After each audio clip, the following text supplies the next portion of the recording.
Good morning, friends. Mark Holmes here, of course, with my buddy Cowboy Joe Boo and Joe Bear in the house. And as always, I want to thank you all for watching, commenting, subscribing, and being part of the Joe Boo Sports Report. Without you guys, as well as you ladies, you know that this literally does not work. So let's get open for business here, and let's wake up those football gods here on this Saturday morning. I'm up early. I've actually got to hit the road, but you know I got to take care of you guys first before we do anything. It is cloudy, rainy, and it has been raining for the last 3 days. It is wet as can be in California. I wish I could send some of this rain out west. I know you guys are dealing with a hellacious drought, the driest it's been, they say, in 1,200 years. Wow, that's just unbelievable. So here we are. We have this week on tap the rookies school. They'll be practicing from Monday to Friday, or will be working out. The veterans, well, they're out for summer until training camp starts, which training camp can actually start for the Dallas Cowboys as early as July 21st. The Cowboys and the Steelers end up being able to report a week earlier than everybody else because they have that Hall of Fame game, which is the 5th of August. So you got to have at least 2 weeks of practice before at least that preseason game. And in case you did not know, there's only 3 other preseason games for each of the other teams. The Cowboys and Steelers will have 4 because of the Hall of Fame game, but they reduced the amount of preseason games to 3 because they add that extra game. Basically said to players, you're not actually playing any more games. We got rid of one of the preseason ones. Yeah, because, you know, all the vets play in all of the preseason games. But we sit here, guys, literally 99 days, 12 hours, 55 minutes, and 40 seconds away from kickoff against the Tampa Bay Buccaneers. That clock is sliding down real quick. It's hard to believe that it was just 122 days when I started the clock countdown. That was a month ago, that fast. So time is going to be here sooner than you think, so you've got to be ready. I've been working on getting my man cave and getting the studio together because champions are made in the offseason. And last night when I was doing my live stream or setting up for it, hey, Chipmunk, I've got all these daggone chipmunks, and it seems like every morning when I'm doing my video, one comes outside the door here, stops for a moment, and then kind of keeps on going. They got holes all over the place, but they're cute. They're cute. I know they're really like a glorified mouse or rat or whatever you want to call it, but hey, I like them. Anyway, I came across a video from about 3 months ago, before the beginning of the league year. Speak for yourself. And their question was, who was in worse shape, the Cowboys or the Steelers? Because it was looking back, of course, where the Cowboys stood some 3 months ago. And it got me thinking about how are the Cowboys looking in comparison to 3 months ago?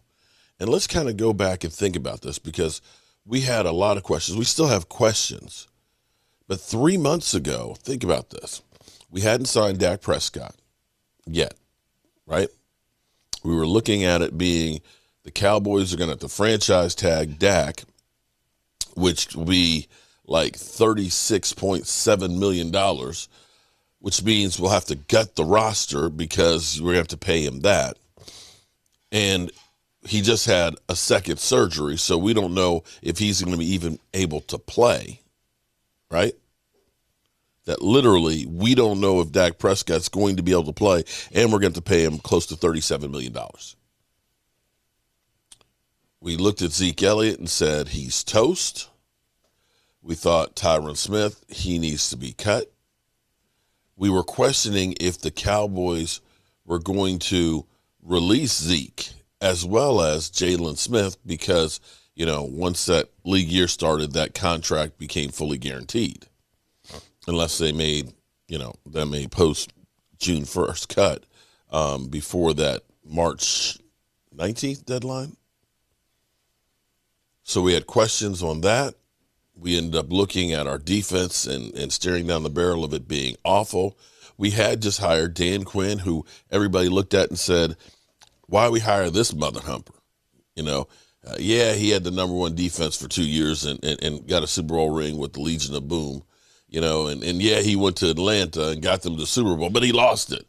You know, he's ass. And what is he going to be able to do with this defense? So that's where we were then. We had worse defense. Offensive linemen were questionable. We didn't know if Lyle Collins was going to be able to come back, right? Jalen Smith, Van Der Esch, question marks. But that was it on the defense. No money. Dak wasn't signed. It just looked bad all the way around. You looked at this and said, man, this is awful. Now, since that time, the Cowboys got Dak Prescott's deal done. His cap number is $22 million, $15 million less than the free agent, the tag that would have been. $15 million less than the tag would have been. Even next year, because I'll be, but next year it's going to be $31 million, man. You know what? That's still $6 million less than what the tag would have been this year. The tag next year would have been about 55. So I don't want to hear this stuff that the quarterback's overpaid. They actually ended up making a great deal that ends up giving them cap relief. And there's triggers built into this where they can spread it out down the road even further. We already know that the salary cap's going from 183 up to 209 next year. And believe me, it's going to be going up like a rocket ship because of all the new money that's coming in. You still have Amazon, who is getting exclusive rights to Thursday Night Football. You have basically a bidding war that's going on for the Sunday ticket. AT&T is going to lose that, so that money's coming in. You're going to end up having more revenue from gambling because Lord knows every state is going through there now and trying to get approved for having gambling on the apps. So more of that money, and that is like passive income for the NFL because all they got to do is have games. All they got to do is have games, and they get royalties. It's not like we have to actually go to England and play a game and have to deal with paying for the stadium and the people. No. This is just them cutting a check. This is the price of doing business here, okay? I want my dig, okay? Yeah, that's literally how it is. And that source of revenue will be as big, if not bigger, than the total gate revenue for the NFL. So that whole issue is not an issue. So what have the Cowboys done to try and take care of the problem? We know there's worry about the offensive line. So they signed a veteran, Ty Nsekhe, from Buffalo Bills, right? Okay. Ty Nsekhe. We ended up getting younger because we ended up basically clearing out a lot of the aging veterans. At that time, we were looking at it from the standpoint of saying, let's go get KJ Wright. Sheldon Richardson's going to be out there. And Richard Sherman. Let's get these aging vets and bring them in here. And now Cowboys like, nah, shorty. We went that route last year. We tried a lot of aging veterans here last year, and it did not work for us. So what we're going to do now is we're going to get young. We're going to bring in younger free agents that don't have a name yet, that will be hungry to try and make a name for themselves so they can get that next contract, as opposed to players that are in the twilight of their career that have already made money that are looking to get that last contract, before the end is near. So we bought hungry guys. And instead of locking everybody up with big money for a long time, we're going to put it on the players. We're going to sign them to one-year deals. So that way, if they're great, you'll get rewarded. If you're not rewarded and you're great and you go elsewhere, we will get compensatory picks back. And if you're ass, it didn't cost us but chump change. So they signed Ty Nsekhe, swing tackle, veteran. Add a little bit more depth on the offensive line, just in case Tyron Smith and Lyle Collins aren't ready to go. And if they are and they get hurt, we have more experience. We still have Terrence Steele, who got 13 games experience, and Brandon Knight, of course, who got experience last year because of necessity. Like I said, we got longer because we ended up getting Jake McQuaid as a long snapper. Then they started saying, all right, we're going to have strength in numbers on the defense. We're going to bring in some defensive linemen that fit what Dan Quinn is doing. We want length, we want youth, and we want athleticism. So they ended up signing Carlos Watkins, Brett Urban, Terrell Basham, all of these contracts here were relatively cheap. But the onus is on these guys to perform. With the exception of Brett Urban, who I think is 29 or 30 years old, everybody else is in the mid-20s, 25, 26, 27, and haven't gotten that big name status yet where they can show up, show off, and all of a sudden, boom, get another really good contract via New England-esque, which is what New England has done for years. They take guys and say, listen, here's an opportunity for you to get seen, to challenge for a Super Bowl, and, rebuild your reputation where you can get paid elsewhere. And a lot of times they go elsewhere, and New England ends up with compensatory picks. I mean, you think about New England winning Super Bowls and then turning around the next year having 12 picks. It's not so much that Bill Belichick may be just a genius as it is that he's just got better players as well, because the draft is really a crapshoot. You're not going to hit on every pick. The more picks you have, the better your odds that you're going to find 4 or 5 guys that are going to be good guys out of 10 or 12. It just is. If you've got 4 or 5 picks, the chances of finding, 2 or you're lucky if you get 2 or 3 good guys out of that. So that's one of those things that New England has done. The Cowboys, they're kind of doing that as well, which is why we had the 4 compensatory picks. And as you look around from the guys that they let go that we got picks back for, Byron Jones seems to be doing well in Miami. Okay. You think about Jeff Heath, he signed 1-year deal or 2-year deal with the Raiders, made it through 1 year, got cut. He did have 3 interceptions and was AFC Player of the Week, but currently he's unemployed. You think about Robert Quinn going. Of course, Robert Quinn signed a massive 5-year, $75 million deal and proceeded not to bust a grape. But those guys leaving ended up being part of those 4 extra picks that we had to replace with young guys. You follow where I'm going there? This is where you look at this and say, yeah, we did great because of letting those guys go. And this is the case where if you do have a couple of these guys that end up being standouts and signing big contracts, then you're going to get something. We'll get something for Andy Dalton, probably a 4th-round pick for next year. That'll be the only compensatory pick. And the Cowboys looked and they said, we've got a problem at linebacker and safety. So what did they do? They signed Keanu Neal. Whoa, dude. As well as Demontre KZ. Now, Keanu Neal, they're looking to be kind of that rover or just straight linebacker to be able to cover better in the slot, to be a guy that can give you run support, but also can cover guys and when you have teams that are going 3 and 4 wideouts. This is an evolution for the defense. So you looked at that and said, okay, they did that.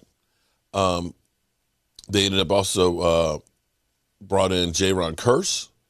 They ended up bringing in a new punter. We ended up getting a backup tight end, Jeremy Sprinkles. And in the meantime, we, of course, lost Andy Dalton. Oh, man. We signed the biggest free agent in football, Dak Prescott. We re-signed Noah Brown, Malik Turner, Cedric Wilson. Blake Bell went to Kansas City. Joe Looney is still unemployed. Cam Irvin left to go to Carolina. And Antoine Woods got a tender, but we decided, thanks, bro, we're out of here. Tyrone Crawford retired, and we re-signed Rondell Carter. Alden Smith left. We did not re-sign him. Sean Lee retired. Joe Thomas went to the Texans. Awuzie, we didn't re-sign, went to the Bengals. Cowboys re-signed C.J. Godwin. Jordan Lewis we re-signed. And Xavier Woods left. And, of course, we ended up having the draft where we brought possibly a playmaking linebacker, Micah Parsons. We ended up bringing in another cornerback in Kellen Joseph, as well as getting more pass rushers, defensive linemen. And, of course, my main man, Quentin Bohannon. And since that time, we've gotten Zeke Elliott looking like he's felt. Zeke Elliott looking like a scat back. We got Dak Prescott full go. The questions that we had, 3 months ago after hearing about the second surgery, now all of a sudden he's ready to rock and roll. And he signed a deal with Jordan too. The exception of Amari Cooper still recuperating, everybody in the offense seems healthy. Tyron Smith not wearing the elbow brace there or knee brace on his elbow, moving around really, really well. La'el Collins looking like he's lost 10 pounds and looking good working out at practice. And for the most part, you looked at Tyler Badish, who's now a backup kicker, baby. You look at the offensive line and saying that offensive line looks a whole lot better right now than it did 3 months. In fact, I dare say the whole team, with Dan Quinn seeming to buy in the players or buying into what he is putting in, with a defense that's going to be more aggressive, more disciplined, and definitely a lot younger. This team literally is now, I believe, the 10th youngest team in the NFL. So we went from a team that had veterans like Tyrone Crawford and Sean Lee, LP, Losserman and things, and just, 2 years before, guys like Jason Witten, to now a team that's young, that's athletic, and with a defensive coordinator that seems to have a plan and a mind on what he wants to accomplish. So what a difference 3 months will make. We'll see if this translates to the Dallas Cowboys having a great season or not, but you have to be excited for the moves that they made. I don't know if as I look at the grand picture here, and I think about when I was saying, hey, KJ Wright, that'd be a great, linebacker. Well, I'll take Micah Parsons, who's young right now and cheap, over KJ Wright, who wanted a 2-year deal. I think about, had we signed Sheldon Richardson as opposed to getting a young pup in Quentin Bohannon. I'm happy that we got Bohannon, who, again, is young and cheap and athletic, not a, aging veteran. And looking around and seeing the pieces that they put together, I don't know what else that the Dallas Cowboys could have done this offseason with the amount of money that they had, the resources in the draft pick. I think the Cowboys actually have done some really good work at trying to build the best team all the way around and not just focusing in on, let's go get Kyle Pitts and we'll use 3 picks or whatever to move up to get him. They developed a plan. They looked and they dissected the body and said, here's our issues. We can't stop the run. Our pass coverage stinks. Our safeties are ass. And what can we do to maximize all of these areas of need? And with that being said, I need to go ahead and wind this up and get on the road because I got about 2.5 hours of driving to do and a whole lot of work on a unit that has probably been trashed, much like the Philadelphia Eagles. I'm Mark Holmes, and Mark Holmes here, and as always, I want to thank you all for watching, commenting, subscribing, and being part of the Joe Boo Sports Report.